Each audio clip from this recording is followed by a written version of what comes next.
So this will be video number 12 in the 6-cycle oddball series. Today we're going to make the connecting rod. And this is the piece that I'm going to make it out of.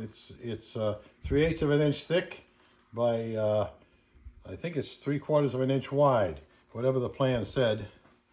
3/8 by 3/4. And I milled it out just to save time, so it's just a slug. And I've put a couple of lines on it with some bluing. And I've got a prick punch mark in both ends, as you can see. And that's just going to help me put it in the 4-jaw chuck. So we're going to put this in the 4-jaw and line it up. And put a center in the tailstock to line up on that prick punch mark I made into it. It makes it easier for me to set it up. That's good. So now I'm going to put a center drill in the lathe here and center drill both ends of that.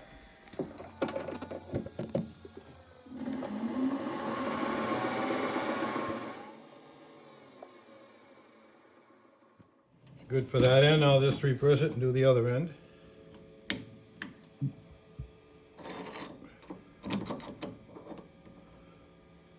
Let's see if it stayed in place. Probably have to realign it. That's pretty good. You can drill that.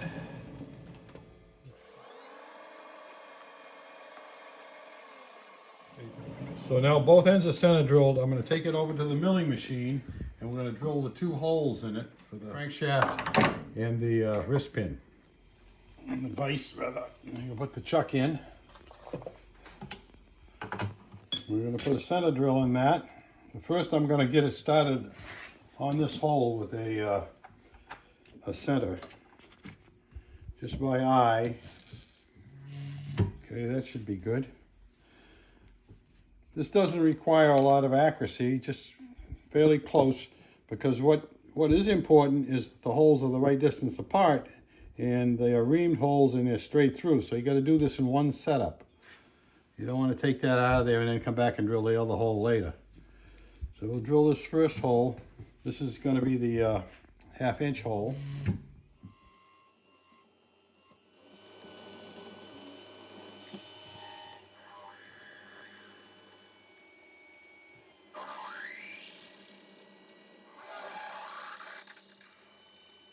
The parallels back a little bit because this is a 1/2 inch. It would probably hit the parallels.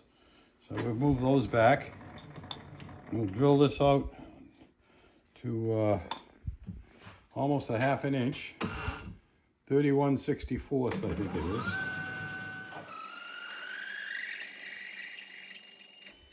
And now we'll ream it. Now, fortunately, I have enough head height in this milling machine, which I never had before, so I can put a long reamer in there and actually ream.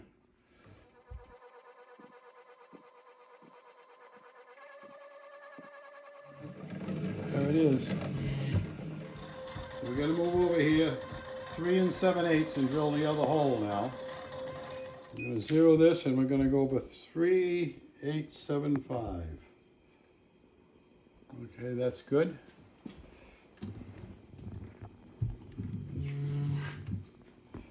Right on the mark I made, so it's a double check that I did that. Just put a line there so I know about where it belongs.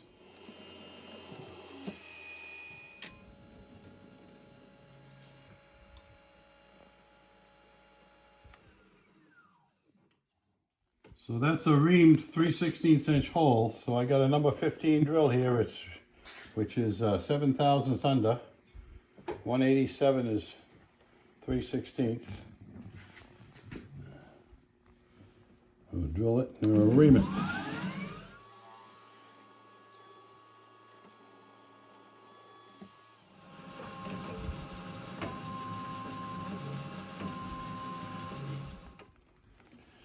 So this end is only, how thick? 7/32. 7/32. So I got to take 78 thousandths off of both sides, and that'll be the thickness of the end of the end of the connecting rod. Okay, zero that.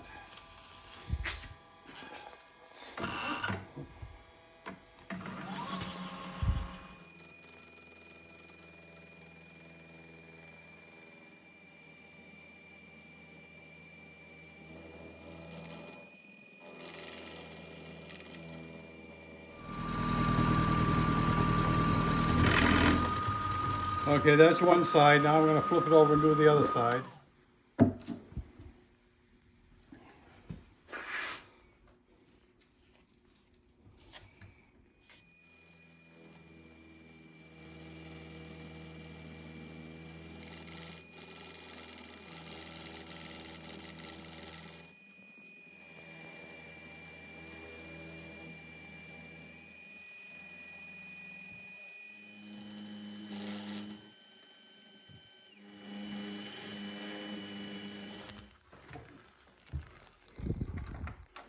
Okay, so there's the slug now. I've got this to the right thickness, and the two holes are in it, and they're the right distance apart. So now what you got to do is put the taper on it. In order to do that, I have a couple of small jigs that I've got to put on here, and I'll show them to you. The first one goes on the tailstock.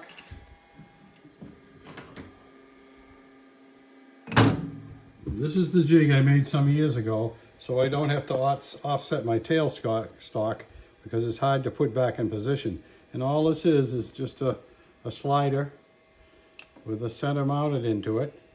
This will just come right out of there. So it's a dead center. And it has a notch in here so it can't turn. It fits on here just like any other tool. And the other end, I have this, and this saves me putting on a face plate and a lot of other things. So I can put this right in the chuck, and this is marked with a prick punch mark, so I know that if I put that on one, it should be pretty doggone near centered, within a few thousandths, within a thousandth or two, because that's where it was made. That's it, and then this holds the part and turns it.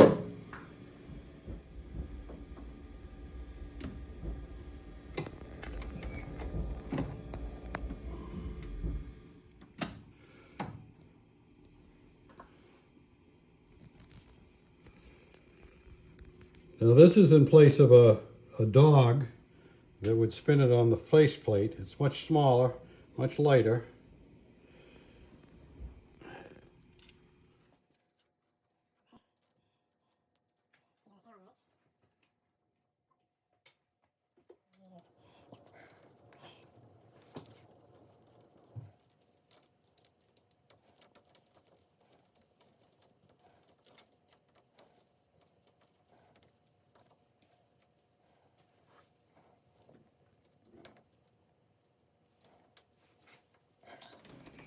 Well, there it is.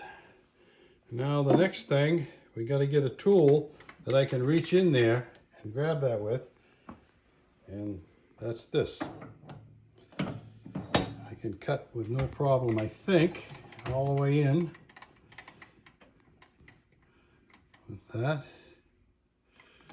Yeah, that should do it.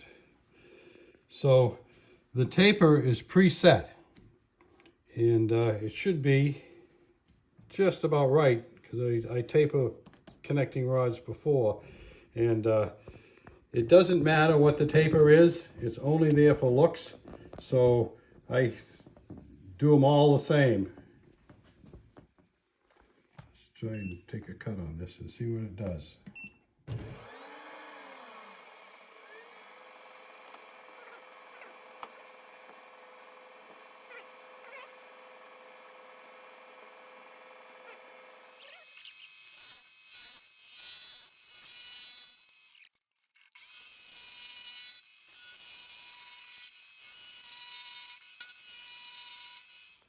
Now, if you want to see if you're somewhere in the ballpark, you can measure this end and write the number down.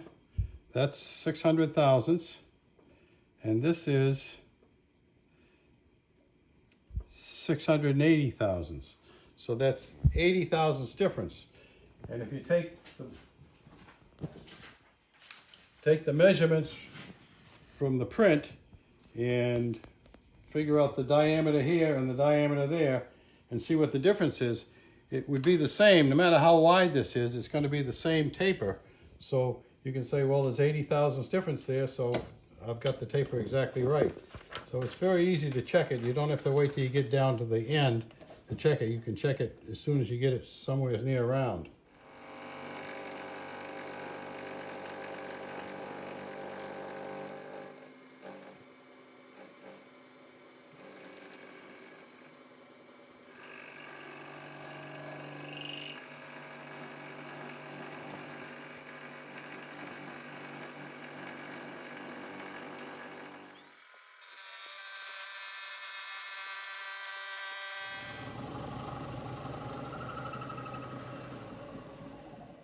power feed so I get a better cut.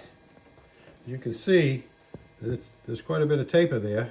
It's getting pretty hot too.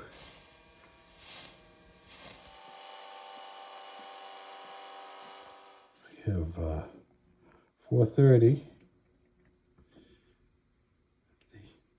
We've got 82 thousandths difference. So the difference in this taper and that is 6 thousandths, which is fine. When I did the math on this one, it comes out to be 84 thousandths. There's very little difference between this and what's on the print. And then, like I said, it's only visual, so it doesn't matter. You just get a good taper to it, so it looks nice. And when you're happy, it's right. We're going to take this down till it gets round here at least.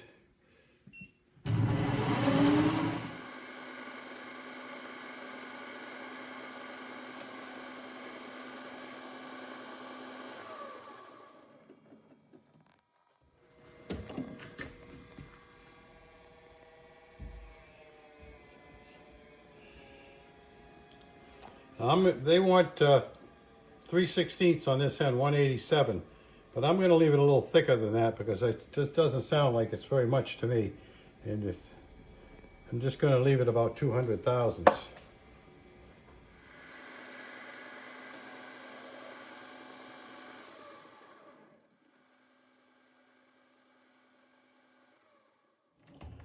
There's the turning. I'm going to just file and clean it up a little bit with some sandpaper, polish it, and that'll be it.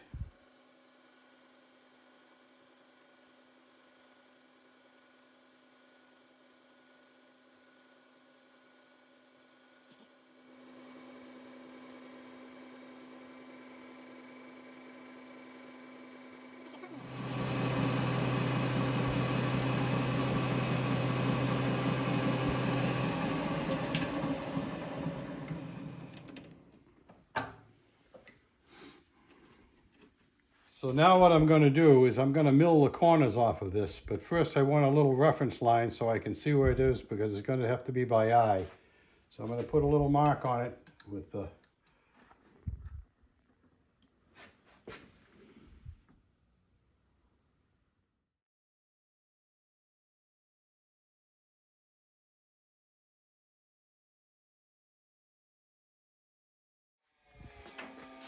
Now I'm just going to take this over the mill and mill up to the line.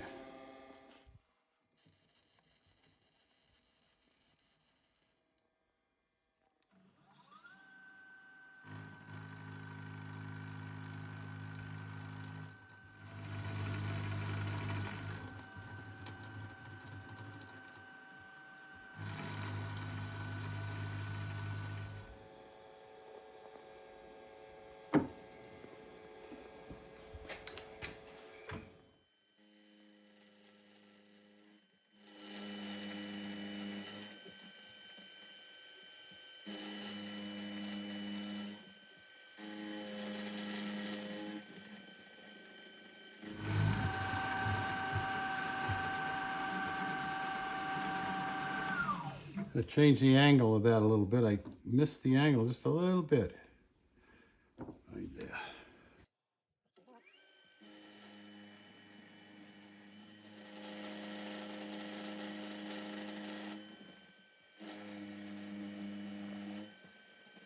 So now I milled the four corners. Now I'm going to take it over the sander and round it.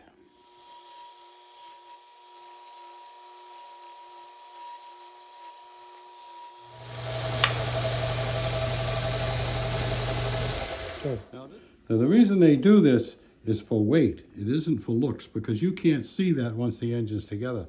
So you don't want to leave a lot of weight on there. That's all. Just take off whatever you can. And what it looks like really doesn't matter because like I said, when it's between the two flywheels, you can hardly see this part. So the next thing we're going to do is press a bushing into here. And first I'm going to clean that up a little bit more so it looks a little nicer, and then I'll press the bushing in. And I'm not going to show you this end. This end is just the same. You don't use a bushing on this end. You just use it the way it is. But all you do is take off whatever material you can, and I'll show you it when it's finished.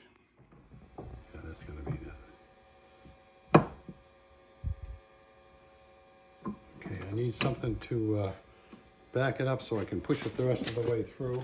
Not about halfway through, hopefully.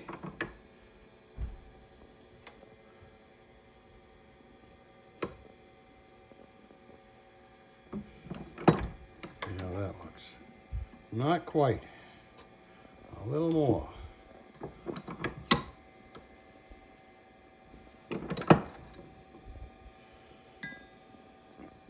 So that's it, nice and tight.